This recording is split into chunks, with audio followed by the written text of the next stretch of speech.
Pour un soir, la mairie du 6e arrondissement de Paris a revêtu les couleurs de la Chine. Une Chine festive, alors que se poursuivent les célébrations de la fête du printemps et qui s'apprête à déployer les trésors de ses traditions pour célébrer dans une ambiance franco-chinoise cette importante fête du calendrier lunaire. Dans quelques minutes, Louis Dier montera sur scène pour le spectacle de danse à l'éventail, une façon pour cette étudiante de rester en contact avec la Chine.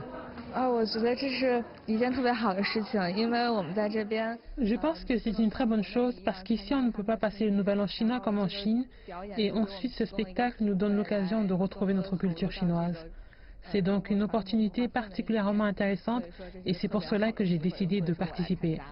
Dans les coulisses, la tension monte alors que chacun peaufine son maquillage et sa tenue pour donner à voir aux spectateurs le meilleur de la culture chinoise. Les qipao, robes emblématiques de la féminité chinoise, sont aussi au programme. Notre représentation est une très belle musique chinoise accompagnée de 8 femmes, des femmes qui correspondent au modèle traditionnel chinois. Elles font une danse traditionnelle chinoise, un spectacle de danse folklorique et de cette façon, elles permettent au public d'apprécier le charme et les spécificités du qipao. Dans un contexte biculturel, les croisements sont mis à l'honneur. Anne-Charlotte Monville participe depuis 4 ans à des collaborations franco-chinoises. Elle a même appris à chanter en chinois. Et c'est un honneur pour moi ce soir d'être là et de chanter en chinois et de partager. Vraiment, il y a cet aspect échange culturel et de représenter cela, de faire partie avec d'autres Français. Je ne suis pas la seule Française. C'est vraiment formidable et c'est beaucoup d'émotions. La mairie du 6e arrondissement organise depuis de nombreuses années des festivités pour la fête du printemps. Pour Jean-Pierre Lecoq, maire depuis 1994, le succès de l'événement tient aux racines profondes de la relation franco-chinoise, en particulier dans le domaine culturel. La Chine est un très grand pays, c'est un pays continent, elle a une culture ancienne, importante.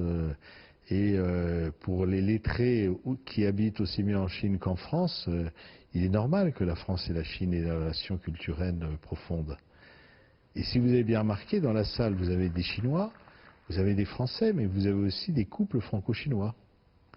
Et ce sont ces liens d'amitié, de partage, et également charnels, qui expliquent que la salle des fêtes de la mairie du 6e arrondissement est aujourd'hui aussi remplie. La soirée se déroule dans une cascade de démonstrations de talent et de virtuosité sous l'œil émerveillé du public. À côté des spectacles coutumiers de la tradition chinoise, comme la danse de l'éventail ou le diabolo, des dialogues entre les répertoires et instruments de musique chinois et occidentaux, comme ce duo qui réunissait un violoncelliste et un joueur de Morincourt, un violon à 2 cordes originaire de Mongolie.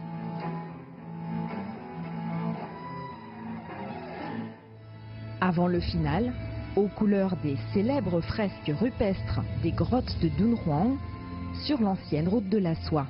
Très varié, je trouvais une belle concordance avec la Chine et la France, donc ça se ressentait dans le spectacle.